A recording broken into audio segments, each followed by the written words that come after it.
The story begins with a wealthy man named Song, who works as a manager at Baron Bank in Busan. One morning, Song prepares for work and leaves home with his daughter Sasha and his younger son Tom. He plans to drop them off at school before heading to the office. As he gets into the car, Song notices a strange smell but does not think much about it. He says goodbye to his wife and drives away. After a short while, Song hears a phone ringing nearby and asks his daughter to answer it. The girl replies that it is not her phone. Confused, Song checks the glove compartment and finds a phone lying inside. He assumes it might belong to the driver. As soon as he answers the call, an unknown person says, "I have information about your car." Song believes it is a scam call and immediately hangs up. However, he then notices the phone's wallpaper, which shows a photograph of his own family. He is shocked. He asks Sasha about the photo, and she explains that it was taken the previous year. She reminds him that he could not attend because he was busy with work. She also mentions that his mother uploaded the picture to Facebook. Song becomes even more confused about whose phone this could be. Suddenly, the phone rings again. This time, the caller claims to know everything about Song, including his position at the bank.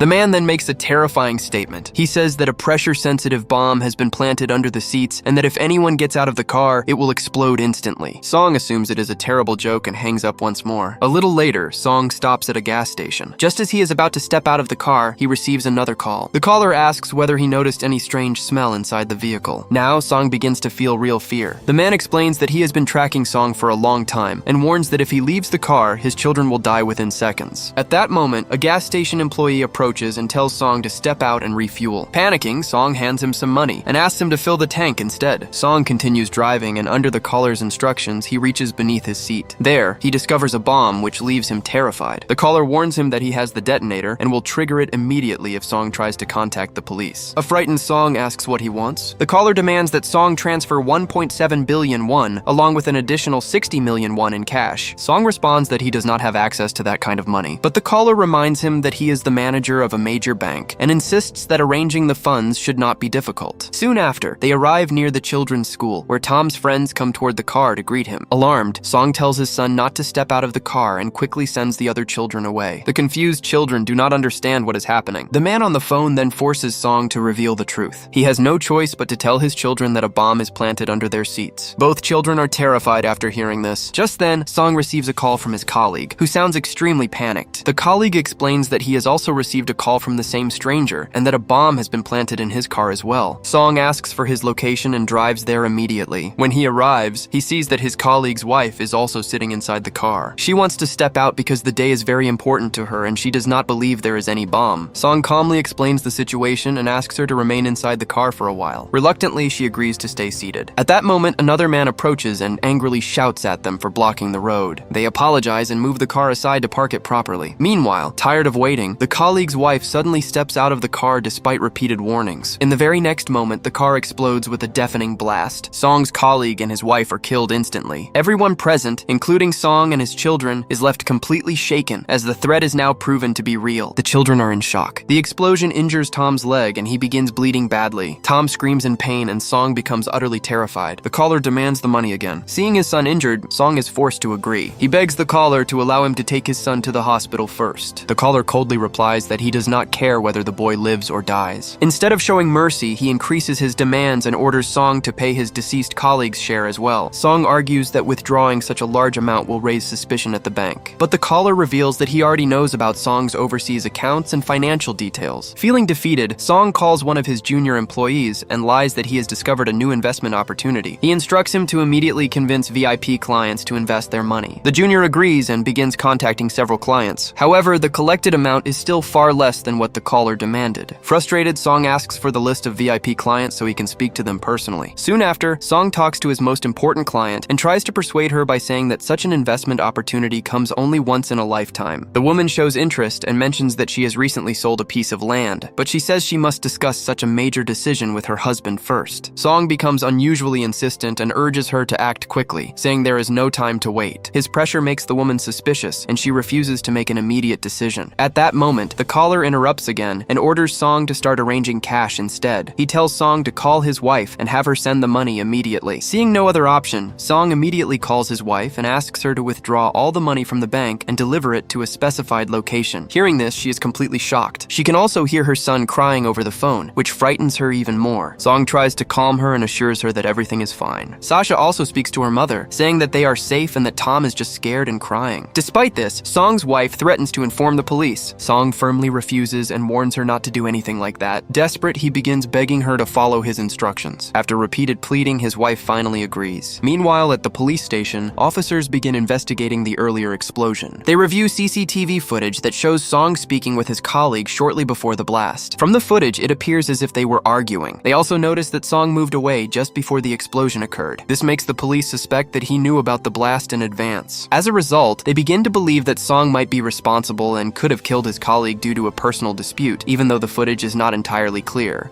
On the other hand, Song arrives at the bank a short while later. He sees that his wife has also arrived, but she has brought a friend with her, which makes him nervous. His wife goes inside to withdraw the money, while her friend approaches the car and starts knocking on the window to talk to Song. Frightened, Song signals her to stay away and quickly drives off. After withdrawing the cash, Song instructs his wife to place the bag in front of a mailbox, exactly as the caller demanded. She follows the instructions. After a while, she calls Song again and tells him that a tall man is approaching and staring at her strangely. Hearing this, Song immediately drives toward her and tells her to leave the area at once. However, by the time Song arrives, the police have already detained the man with the help of his wife. Song feels a brief sense of relief, believing that he and his family might finally be safe. But his hope is shattered when the caller contacts him again. The caller angrily declares that Song has made a serious mistake by involving the police. The man then begins a countdown, and Song and his children prepare themselves for the worst. Suddenly, instead of their car, the mailbox explodes, filling the surroundings with smoke and flames. Fortunately, Song's wife survives and is able to speak to him. Terrified, Song drives away while the caller continues to demand the money, insisting that he must receive it at any cost. At the same time, the police review additional CCTV footage that places Song near the site of the second explosion. This convinces them that Song could be the mastermind behind the incidents. Police units are deployed to search for him. Meanwhile, Song calls his junior employee and learns that the full amount of money has still not been collected. Enraged, Song yells at him in frustration. He then pleads with the caller, saying that he will transfer all the money he currently has if his children are released, but the caller clearly refuses to negotiate and insists that no deal will be made until the entire amount is paid. Meanwhile, his son Tom is bleeding heavily and is close to losing consciousness. Song once again begs the caller to allow him to take his son to the hospital first, but the man shows no mercy. A short while later, a police officer approaches Song and asks him to step out of the car to talk. Song refuses and speeds away, desperately searching for a hospital. The police respond immediately by launching a full pursuit. Several patrol cars and helicopters are deployed to chase him. After an intense pursuit, the police finally surround Song, leaving him with no way to escape. An officer approaches and orders him to get out of the car. With no other choice, Song reveals the truth that a bomb has been planted under the seats. He warns them that if they do not let him go, he will detonate the bomb along with his children. Hearing this, the officers are stunned. Soon, the bomb squad is called to the scene. The commanding officer prepares a sniper as a precaution, treating Song as a potential threat. When the children are asked to step out of the car, Song panics and refuses to cooperate. A female officer approaches carefully and pleads with him to let the children go. Distraught, Song refuses and shows her the phone that is still connected to the caller. The officer realizes how critical and dangerous the situation truly is. She hands Song bottles of water and a walkie-talkie so the police can monitor what is happening. Once the officers move back, Song places the walkie-talkie near the phone and attempts to speak to the caller. There is no response at first. Then he receives a message instructing him to throw the walkie-talkie out of the car. With no choice, he follows the order while the officers watch in confusion. Song looks around at the gathered crowd and suddenly realizes that the caller might be among them. He honks the car horn, and somewhere nearby, a phone begins to ring, confirming that the caller is close. Moments later, Song notices a man in the crowd talking on his phone. However, he can only watch helplessly, unable to alert the police without risking his children's lives. The caller then tells Song that if he had lived an honest and normal life, none of this would have happened. He asks Song to remember an incident from 6 years earlier when he was working at Barron Bank. Before he can explain further, the call suddenly disconnects. In reality, the police have blocked all signals in the area, preventing further contact. An officer asks Song to hand over his phone. Song cleverly gives them his personal phone instead of the one provided by the criminal. The bomb squad inspects the car and discovers that the explosives are installed only under the front seat, not under the back seat. This means the children are not directly sitting over the bomb. Tom is immediately taken away for medical treatment.